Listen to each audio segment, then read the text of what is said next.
¿Cómo es que una científica que colaboró en un reporte ganador del Premio Nobel de la Paz termina dirigiendo una de las naciones más grandes de América Latina?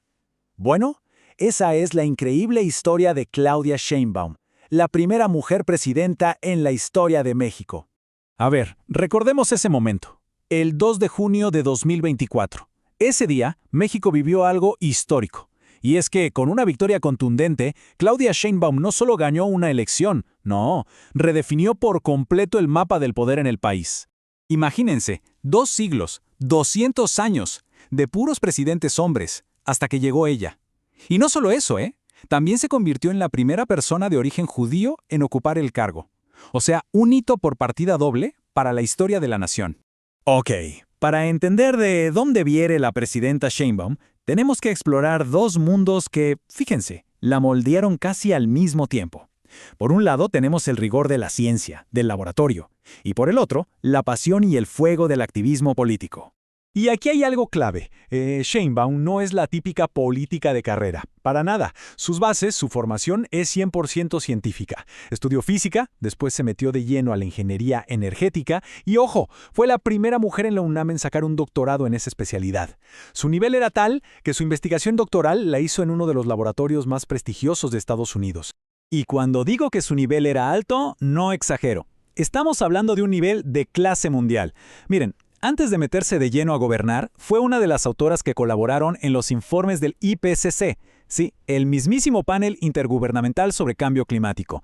Y para que nos demos una idea, este panel por su trabajo se llevó el Premio Nobel de la Paz en 2007.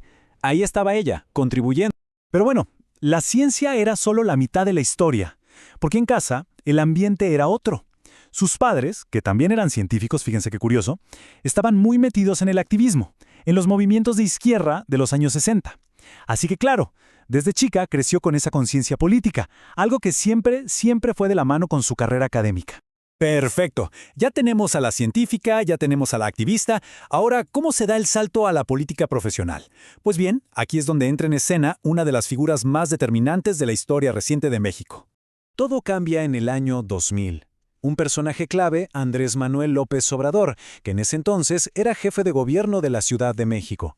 La busca y la invita a su gabinete. ¿Qué vio en ella? Pues justo esa mezcla. Una experta técnica, una científica, pero con la visión política para sumarse a su proyecto. Y a partir de ahí, su carrera política fue subiendo, paso a paso, de forma muy metódica. Primero como secretaria del Medio Ambiente, donde estuvo a cargo de proyectos súper importantes como el Metrobús. Años más tarde, cuando López Obrador crea su propio partido, Morena, ella se va con él. Y ya desde ahí, primero gana la alcaldía de Tlalpan y luego, el gran salto en 2018. Gana la jefatura de gobierno de toda la Ciudad de México, una de las ciudades más gigantescas del planeta.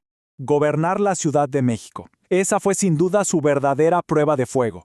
Fue ahí, en ese monstruo de ciudad, donde su estilo de liderazgo se tuvo que forjar entre logros importantes y también crisis terribles.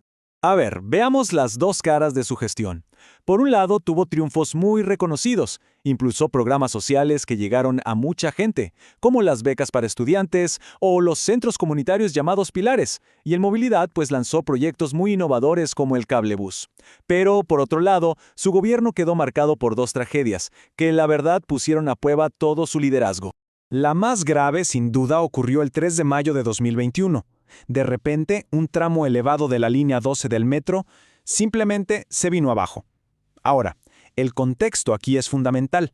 Las investigaciones que se hicieron después, por ejemplo una de una empresa noruega muy importante, DNB, encontraron algo tremendo, que una de las vigas que se cayó ya tenía fallas estructurales desde antes del sismo de 2017.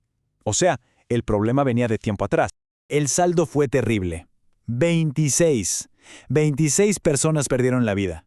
Como se pueden imaginar, la tragedia provocó una crisis política gigantesca que se convirtió fácil en uno de los retos más duros de toda su carrera.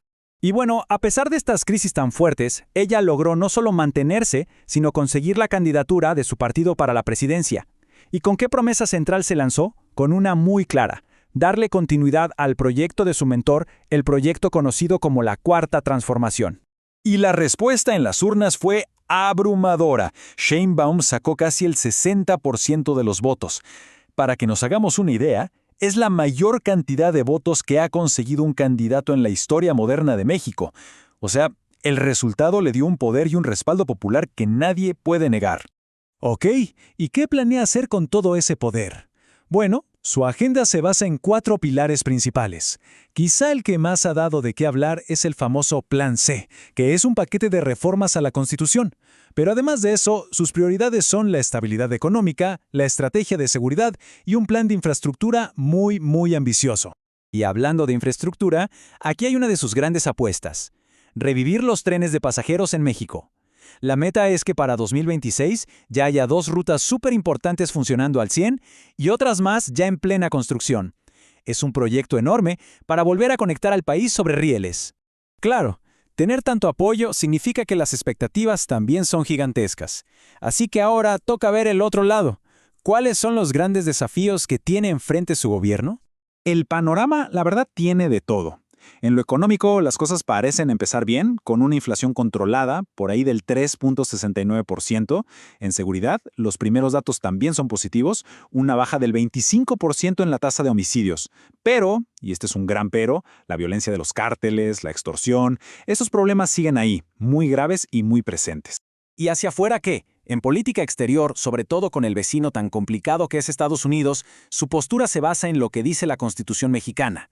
Esta cita lo resume perfecto. Diplomacia sí, pero con mucha cautela y siempre poniendo por delante la soberanía del país ante cualquier presión de fuera.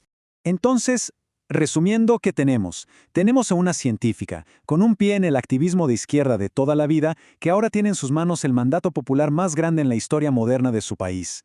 Su camino, como hemos visto, no se parece al de nadie. Así que la gran pregunta que queda en el aire es, con todo ese poder y con los enormes desafíos que tiene México, ¿cuál será el legado que construirá la presidenta científica?